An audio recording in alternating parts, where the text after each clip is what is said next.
Welcome to AP and DP, SEC, ACC conference coverage. Hi, I'm AP Stedham, multimedia personality from LA, Lower Alabama. My co-host DP, Doug Parrish, former University of California defensive back extraordinaire. Hey, DP. Hi, AP. Again, another magnificent week for college football. I know we got a lot to discuss, including the college football playoffs. I'm super excited. I'm waving. Put me in, coach. We're ready to play. Come on. For sure, week 12, Doug. Sure is. So we have 8 games in the SEC, and I believe 6 in the ACC this week. That's Doug. correct. I believe that's right, correct. DP, right? Yep. So I guess we'll get started and we'll finish up with the college football playoff rankings, week 2 of that affair. But anyway, Doug, DP, we're going to start out with Mercer versus Alabama. Just a few comments about Alabama, DP. They had an outstanding performance against LSU. They trounced them 42-13 down in the Bayou in Baton Rouge. And just like last year, different coaching staff for Alabama, but Jalen Milroe, they could not stop the dual threat quarterback, 4 touchdowns, about 180 yards or so running the ball, long 70-plus yard run down the right sideline. He made Player of the Week for half a dozen organizations, Doug, this week. So that was one of his better games, and they just took command.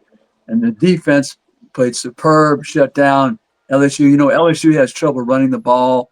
Alabama was able to put pressure on the quarterback. Nussmeier, he made some mistakes, fumbled the ball and had some sacks, interceptions. So Alabama 300 yards on the ground. DP, Nice. That's a lot of yards in this day and age.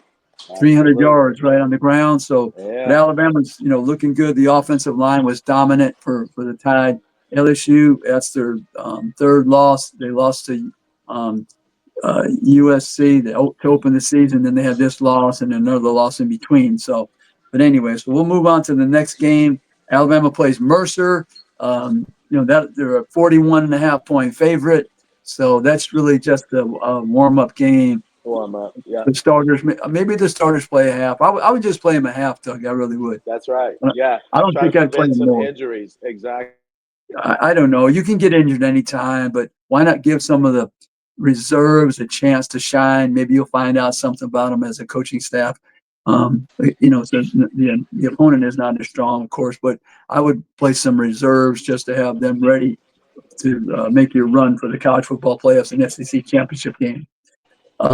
Moving on to the next game, Doug. Absolutely. This is a super important game for Arkansas for a couple of reasons. Sam Pittman, he's trying to maintain his position as the head coach. And plus, the folks in Arkansas, they do not like Texas. And this resonates from way back when they played in the Southwest Conference. That disbanded around 96 or so, something like that. So all these folks, that was a huge rivalry in those days. And, Doug, they have maybe 30 players from the state of Texas on the team. So, the quarterback, Taylor Deans from Texas, Jaquindon Jackson started at Texas before he transferred to Utah, then to Arkansas. He's an outstanding player. He played quarterback in the state of Texas. I really like him. I like him as a running back. Okay. He's healthy. He's healthy. Arkansas secondary, Doug, they were having open competition this week. So that is a source of despair for them right now. 124th in pass defense. And we have Texas, number 10th in the country with their passing offense. So they're going to have to put some pressure on the quarterback. I would say, you would know better than I, but as a defensive backfield, if we can't cover, I'm playing a lot of zone, and then I'm trying to put the stopgap when they get into the red zone, the 20-yard line. Maybe you play a little man-to-man there, possibly put some pressure on press coverage, blitz the quarterback. But I think I have to keep everybody in front of me, and I'm gonna work on my tackling all week. Absolutely. All week tackling. Absolutely. So keep everybody in front and make the catch, get them on the ground. We get them down, in the third, between the 20s and the 30 maybe. We do our best. We run some press coverage, possibly blitz the quarterback, make him have to come up with a quick decision. Sure. and get them into that third down and get them off the field. Field Yep. goals, field goals, field goals. Absolutely. So Absolutely. Texas is a 13.5-point favorite. They're number 3 in the country right now in the college football playoff ranking. They're 8-1, 4-1 in the conference. Arkansas 5-4, 3-3 in the conference. Texas at home last week beat Florida 49-17. I think it was 35-0 in warmups. Wow. They just Yeah. destroyed them. They weren't ready. So Texas, a lot of nice numbers for them. 10th in passing, first in pass defense, second in total defense, fourth in scoring defense. This is a long-standing history, traditional game, rival game. They haven't played, and Arkansas is welcoming them to the SEC. They played a couple years ago up in Fayetteville. Arkansas beat them. Arkansas beat them up there with Wow. Steve Sarkisian. So he Oh, knows okay. about going to Fayetteville. He realizes the extent of the passion for this ball game, especially from Arkansas's perspective. So that's a Sure. big ball game. Quindon Jackson is healthy, the running back, and they have Taylor Green as probable, the quarterback, and he's from Texas as well. And then Armstrong, the wide receiver, he's excellent. He's from Texas, so that's a trio from Texas. Wants to have a good ball game against the Longhorns, Doug. Excellent, AP. That sounds like a good start over there in the SEC. I'm Yes, telling you, this is very exciting. And so, flipping over to the ACC, the conference they call the conference of quarterbacks. I must say, AP, BC is going to be taking on SMU.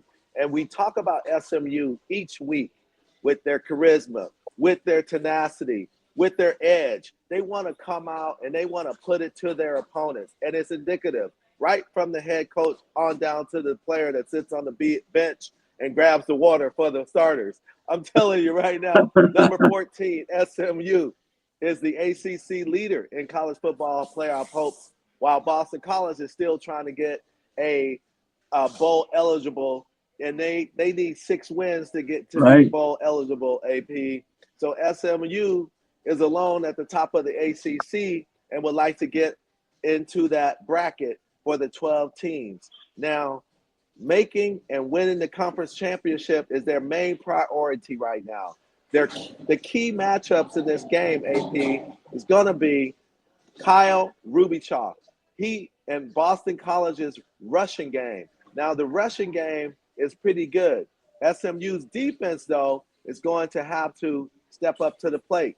They are ranked 5th nationally, only allowing 90 yards a game and 2.77 yards per carry, AP. So Rubichaw, and he ran for 198 yards, and also a tag team duo with Jordan McDonald. They had 133 when the Eagles piled up a season high of 313 yards rushing in a win over Syracuse. So that was Wow, last week. So these impressive. guys, yeah, very impressive. Now, I want you to stay focused. I want all of our audience to stay focused on this quarterback situation going on in Boston College, because it's imperative that the coach is going to actually try to decide what quarterback is going to actually come out. Allegedly, from what our sources are telling us, is that quarterback Thomas Castellanos, he may be looking to get into the transfer portal I because of think some so. controversy. Yeah, because of some controversy going on with that FIU transfer, Grayson James. He took over as the starting quarterback. He replaced Castellanos because it was just some issues going on there, and there was maybe some injuries or what have you. And we don't know what led to him wanting to depart the team, but our sources are telling us that he's not with the team and he's going to enter into the transfer portal. But hey, look, next man up. Grayson James had 216 yards passing last game and led them to a victory. He had 1 touchdown. So on the other side, SMU has a sensational running back, Rashard Smith.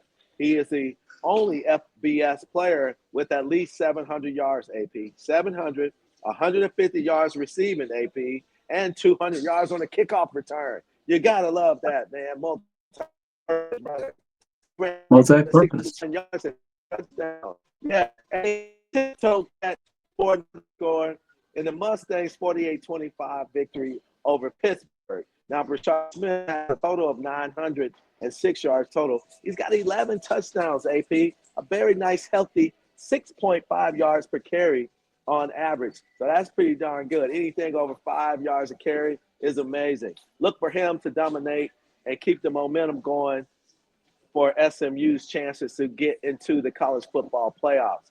Now, my second game, hey, I'll be out in California this weekend cheering on the Cal Berkeley Bears. They face Syracuse this weekend. Syracuse is 6-3, 3-3 in the ACC. Cal is 5-4, and they are looking to, and they're 1-4 in the ACC. Now that is very important. This is a conference in conference game. California is looking to clinch a bowl eligibility with this win against Syracuse. Just like last year, they ran the table in their last 3 games. Hey, can history repeat itself? I don't know, but it's going to be fascinating to watch these two teams that are still struggling to find their identity. They're going to be at Memorial Stadium. I'm sure it's going to be a lot of people there because the Cal fans want to rally around them once they start winning. The Cal Berkeley Bears have been losing by the skin of their teeth all season. Hopefully they can put things together so that they can make it happen and a good run to have a good berth, a high, nice bowl game instead of at the lower bottom spectrum of the bowl bids. Now, Syracuse quarterback Kyle McCord threw for a high 392 yards last week, AP. You know, this is his 8th game with over 300 yards. So guess what? Cal Berkeley has a dynamic defensive back group. So Noel Williams leads the country in interceptions. So it's going to be a very good showdown in Memorial Stadium this weekend. Now, McCord also, he has their stats don't lie. He's got 23 TDs, man. You know, that's shy of the Syracuse record for touchdowns in a season. But we're going to look forward to Cal's defensive line, too. That's going to put pressure on him so that those guys in the secondary can cheat a little bit and try to get another interception. Xavier Carlton had 2 sacks last week, AP. He's leading the team in sacks. He's one of 9 players in the country with at least 3 games this season with multiple sacks. So this guy's getting sacks. He's getting quarterbacks down. And we will, definitely, as I talked about Noah Williams again, he's going to be a candidate for some postseason hardware, AP. So look, here's something that happened coincidentally last night. I saw Daryl the Moose Johnson, former Cowboy, fullback. He's a Syracuse alumni. We had a little chit-chat last night about the Cal Syracuse game tomorrow. So we look forward to a good game. Those are my 2, AP. Okay, yeah, those are 2 good ball games, DP. I like those. And so next up we got here UL Monroe, University of Louisiana Monroe versus the Auburn Tigers. Auburn is sitting at 3-6, DP, 1-5 in the conference, 23.5-point favorite. UL Monroe was 5-4, 3-3 in the conference. Last week they lost to Texas State 38-17. The series is a 0-11. Oh, I just wanted to backtrack 1 second on this series. I don't know if I gave those for the second game. Texas and Arkansas. Texas leads that series 56-23. Just wanted to add that. Yeah. But anyway, it's an 0-11 series for Auburn over UL Monroe. Their scoring offense is 112th in the country, 72 in the scoring defense. Auburn, the glaring statistic for them, we've been saying every week, they're 126 in the turnover margin, minus 1.11. They made the yards pretty consistently through the season, but they have mistakes on penalties, can't convert on 3rd down. They have their turnovers, so that's been the demise of that team. Peyton Thorne, the quarterback, I don't know if his receivers have supported him totally throughout the season. And so I think Auburn, they're just trying to survive, DP, and get through another ball game. They have to play Texas A&M next week in Alabama over in Tuscaloosa. They host Texas A&M. So they're just trying to get by and finish the season, I think, and look forward to the recruiting and probably bringing in a quarterback or 2 in the transfer portal. I'm sure that's a couple of their goals. So we'll move on to LSU versus Florida. LSU is a 4.5 favorite over Florida. This is a rival game, DP. Through the year, it's a really interesting series. 34 wins for LSU, 33 for Florida, and there's been three ties. So this is very competitive through the years. And in the game, as the point spread indicates, it should be this year, but you wouldn't think so. LSU would have the edge. They're going on the road, but they're a 4.5 point favorite. LSU's offense, seventh passing, the running game, even though they have a good offensive line, 112th, they can't seem to be able to run the football to give that balance and prevent the quarterback from getting harassed and just the defensive line being disruptive because they can't run the football. There's no balance. So they're 48th in scoring, 70th in defense. Their turnovers is minus 0.1176 in the country for LSU. LSU is very good with the sacks, 11th in the country. Uh, it looks like DJ Lagway, the freshman quarterback, is going to be able to play for Okay. Florida. Now, Florida, they're coming off a loss at Texas, 49-17. LSU lost at home, bad loss against Alabama, 42-13. LSU is still ranked 22 in the college football playoffs, but Florida, they were annihilated by Texas. I think it was 35-0. I think that was their warm-ups, DP. So their scoring offense is 65 because they haven't had a healthy situation at the quarterback position. The Gators, they had Graham Mertz to transfer from Wisconsin, who played very well last year, but he got hurt. He's out. And now you have DJ Lagway. He had the hamstring injury against Georgia when they were leading, and they ended up losing that ball game. So their scoring defense is 89. So that's going to be a tough ball game at home for Florida. But I wouldn't take them lightly because playing at home, you feel more confident, but whether it's consciously or Yes. subconsciously, EP. Right. So those are the two games I have. So what do you have next on board? I have a couple of good games here. Clemson versus Pitt, AP. Now, look, I'm going to tell you right now, Clemson, they kind of put themselves in a really peculiar situation by losing to Louisville back in Death Valley. I attended that game. Definitely something that they wanted to rebound against, and they actually did that. They had a 24-14 win against Virginia Tech last week. Now, guess who showed up for that game? Clemson's defense. Now, these guys are like they're getting in there. They're making it happen. They're making some plays. Hey, just win on defense. Defense wins championships, as you know, AP. That's the old adage. So the Tigers are really to getting. I think they're leading in takeaways. The defense contributed to 3 takeaways in that winning effort last week against Virginia Tech. Now, I gotta say that the touchdown situation that I was curious about when I watched them last couple of weeks ago against Louisville.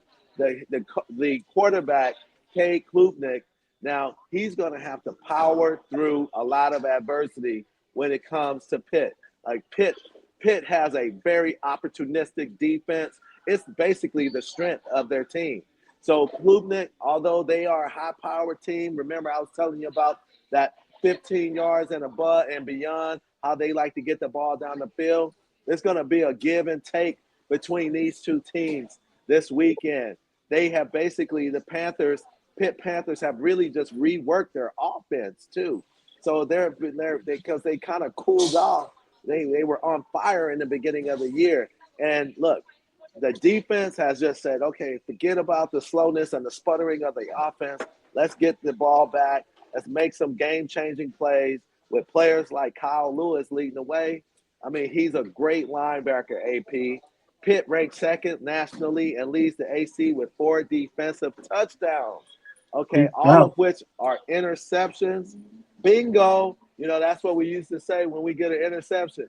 Bingo, to alert everybody to just turn around and start blocking. All right, so that's one. So now we got Louisville and Stanford. Now, these two teams are desperate to make some noise. Louisville did some amazing things, beating Clemson. Stanford is trying to hold on. I'm sharing this right now because I know that my good friend Troy Taylor is actually trying to have some respect for himself and his team as they enter the inaugural season in the ACC. However, Louisville is ranked number 19 in the country right now. They are doing some amazing offense, right, and some amazing defense. So they're well balanced.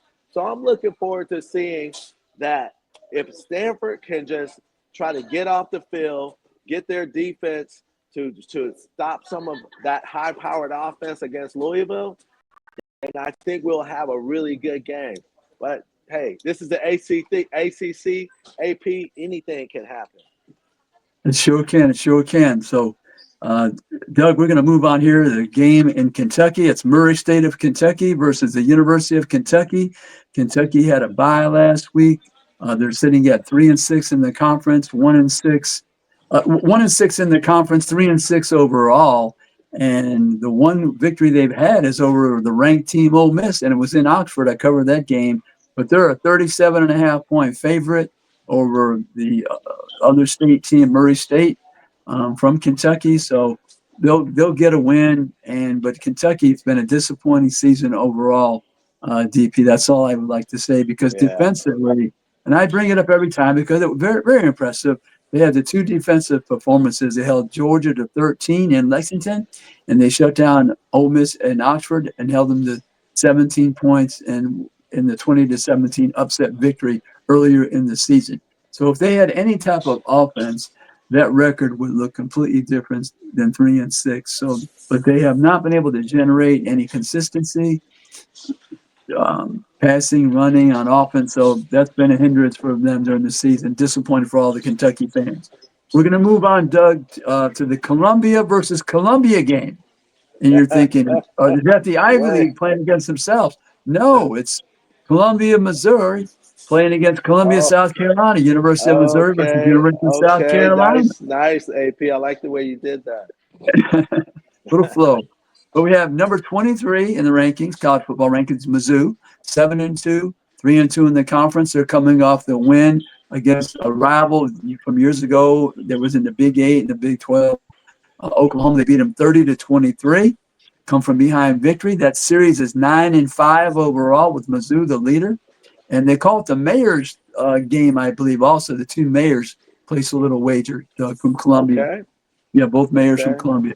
And believe it or not, South Carolina, they're the surprise team of the league. You would say Vanderbilt as well, but maybe you could say the co-surprise. They're number 21 in the college football rankings, South Carolina. DP. Wow. 6-3 overall, 4-3 Yeah. in the conference. They're coming off the 28-7 victory. I believe that was in Nashville over Vanderbilt. So South Carolina playing very well. They got those two edge rushers. Lenora Sellers, the quarterback, is Yep. improving. He's very good quarterback. And then Raheem Rocket Sanders, the transfer from Arkansas, big back, about 230 pounds. He's been crucial in the last 3-4 games. He's been healthy, and that's why he had over 1,000 yards at Arkansas one season when he was completely healthy. But he's been Uh, injured and trying to play through those at his time in Columbia, South Carolina. But he's healthy now, and he's critical. He can catch the ball out of the backfield, and he's uplifted the team's performance on the offensive side, because we know defensively that South Carolina, their total defense DP is 12th in the country. 32 against the pass, 14th against the run. Scoring offense, 53.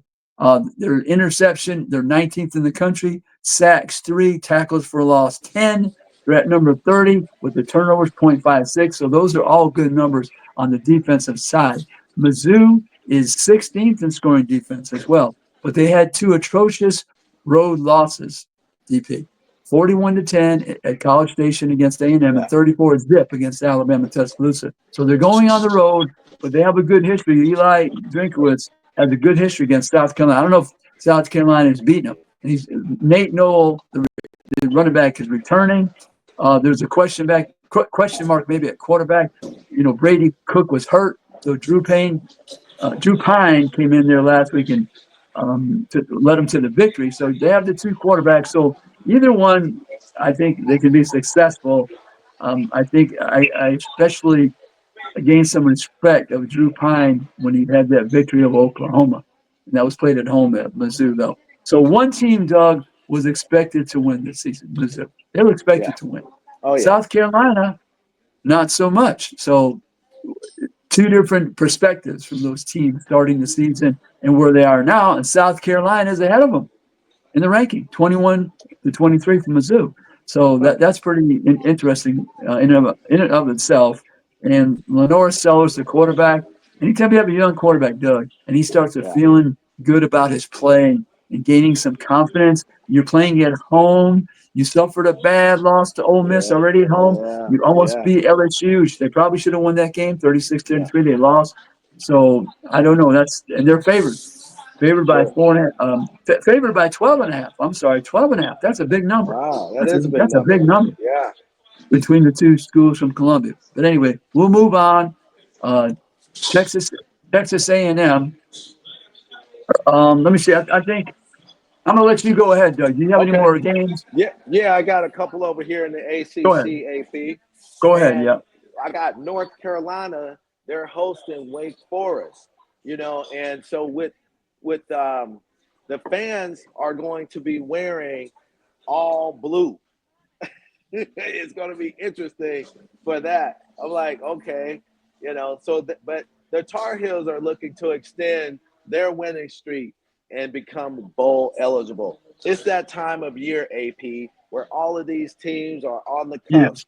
4-5, four in this, three in that. But if they're right around 4 or 5 wins, they're looking to get that sixth win so that they can be candidates for some of these bowl games that are played in the after the season is over.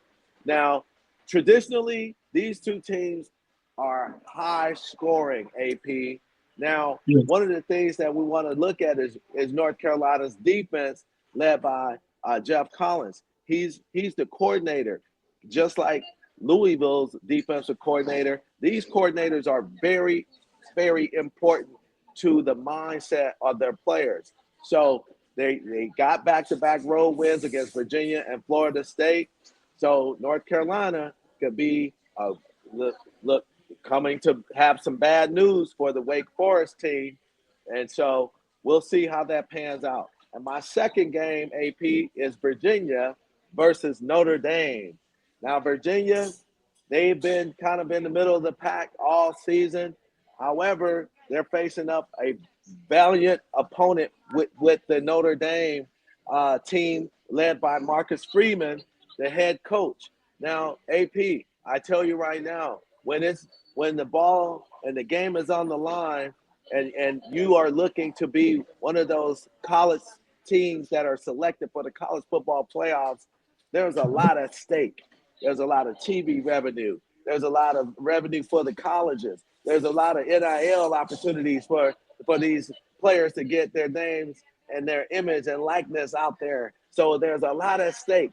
Towards the end of the season, all of this stuff becomes magnified. So Notre Dame is going to have to definitely put it on Virginia in order to have the eye candy, the eye dressing, to look good for the college football selection committee, because it's just average people like you and I, AP, that are selecting. I'll say I'm average, not you. But you got to dress it up and make it look good. You look good, you play good, you feel good. Hey, that all works in terms of the sex selection committee and who's going to bring in the most eyeballs for the TV networks, etc. So those are my games, AP. The rest of them, I have buys. Duke has a bye, Florida State has a bye, Georgia Tech has a bye, Miami, Mm-hmm. dominant team there in Miami. NC State has a bye, and Virginia Tech has a bye. So, yeah, that wraps it up on my ACC side of the Okay. ball. Okay. We just got two games left in the SEC. New Mexico State 2-7, 1-5 in the conference. They lost last week, 41-28 to Western Kentucky. They're playing Texas A&M, the 15th ranked team in the college football playoffs. A&M 7-2, 5-1 in the conference. They had a bye last week. This series is 0-1 in favor of Texas A&M. They're 38.5 point favorite. They're just trying to stay healthy. Marcel Reed, the quarterback, the dual threat freshman, he's He's going to start over Connor Wigman for Texas A&M. So A&M, they lost Le'Veon Moss, the very good running back, had nearly 800 yards. He's out for the season with a leg injury. So and Reuben Owens was a running back that was out before the season. So now you have Amari Daniels, a junior, has close to 500 yards, and then also the Stanford transfer, E.J. Smith. I believe that's Emmitt Smith's son. So those are the two running Okay. backs that will be playing for Texas A&M. 38.5-point favorite. Just get through the ball game, stay healthy, no more injuries because they don't have very much depth at running back as they just stated. Now you move to the biggest game in the conference this week, besides the Arkansas hosting Texas, to be Tennessee number 7 versus number 12 Georgia. Georgia at home is a 10.5-point favorite, coming off that loss to Ole Miss, Yes. 28-10. Woo, they're gonna 28 to be 10. fired up. And they're 7-2, 5-2 in the conference. Tennessee 8-1, 5-1 in the conference. They beat Mississippi State 33-14 at home. So we know that Tennessee has some good numbers on offense and defense, very complimentary football. 15th in scoring, um, number 5 in the country scoring defense. Total defense 5, pass defense 15, rush defense 9. Their run offense is very good. You're thinking Tennessee pass with Josh Heupel. Number Right. 9 in the country with Dylan Sampson, one of the better running Oh, backs in nice. the country from Baton Rouge. 59th in the pass, total offense 8th. Now the substitute quarterback is Gaston Moore. He had to come in because Nico Iamaleava is in concussion protocol. Oh, So wow. we'll see if he plays. He's been Wow. practicing. Yeah, We okay. shall see if he plays. I think he will.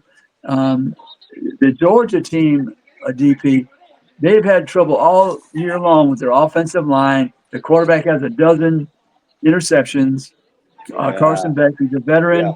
And Right. once again, I'm going to mention every week we bring up this stat. Georgia, 104th in the nation running. That's Mm. horrendous for them.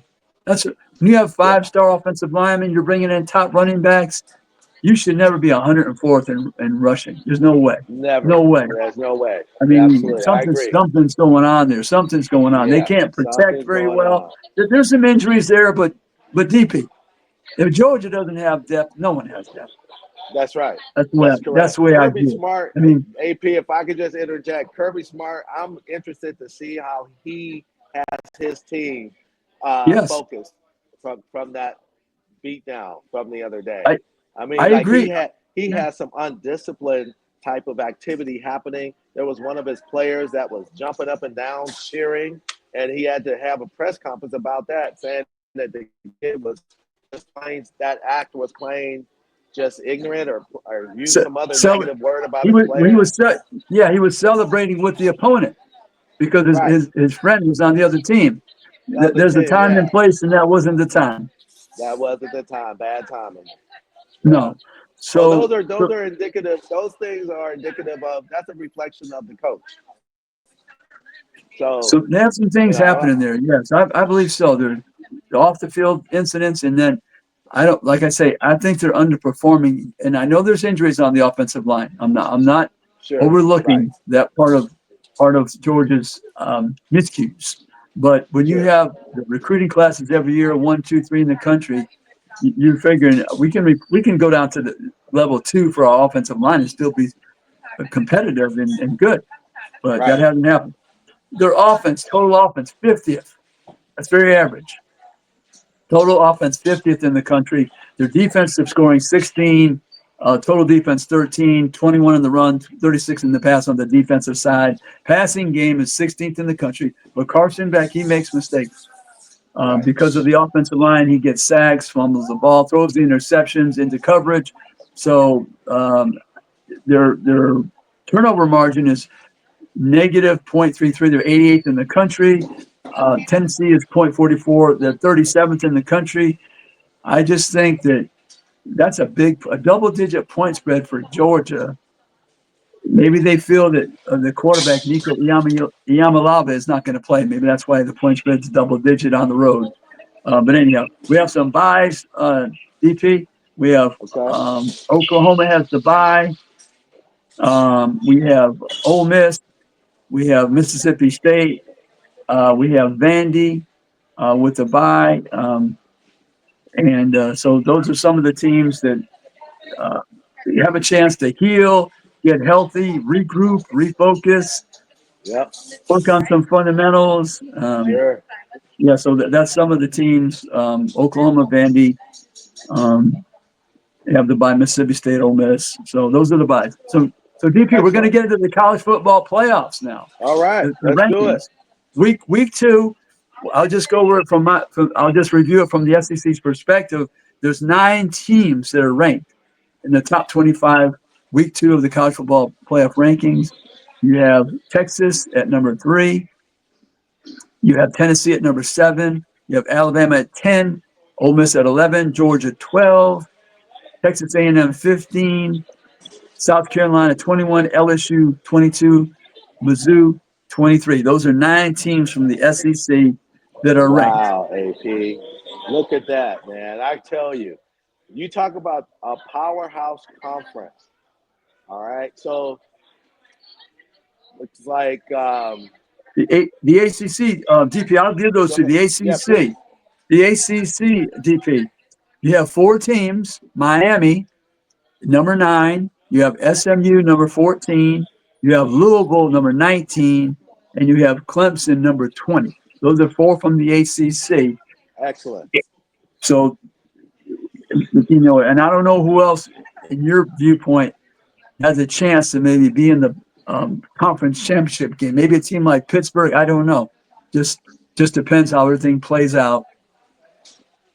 Yep. Yep. You never know. And some of these teams, Louisville,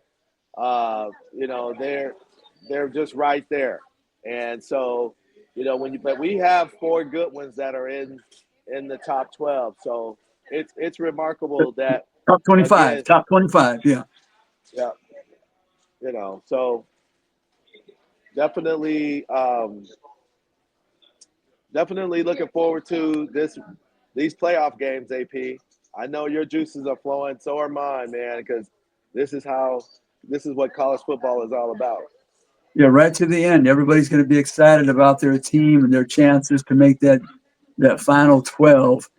Just mentioned the other leagues. We have American Athletic Conference with 2, Army and Tulane. Mm-hmm. We have the Big Ten has 4 with Oregon at number 1, Ohio State, Indiana, Penn State. We have the Big 12 with 3, BYU, Colorado, Kansas State. We have 1 independent, Notre Dame. We have 1 from the Mountain West, Boise State. And we have 1 from the Pac-12, Washington State. That makes up the 25 teams in the week 2 of the college football playoff ranking. Excellent, AP. Well, as usual, it's always a blast hanging out with you, my man. You bring a lot of gifts and a lot of knowledge, and our audience truly appreciates you, and so do I. Hey, So, thank you. Thank you, DP. holiday seasons are coming up, so we're going to be rolling into Thanksgiving soon, and then we're going to be rolling it into Christmas. And these games, man, are pivotal right now. And hey, if you want to have a good Christmas, you got to start winning some games. Right. Yeah, they all got 2 or 3 weeks left. These teams can make or break their season, make the bowls, make the college football playoffs. So, but anyway, hey, DP, enjoyed it. Another week of AP and DP, SEC, ACC conference coverage, and we'll see you next week for another edition. Thank you so much. Thank you, AP. Great job. Take My care. pleasure.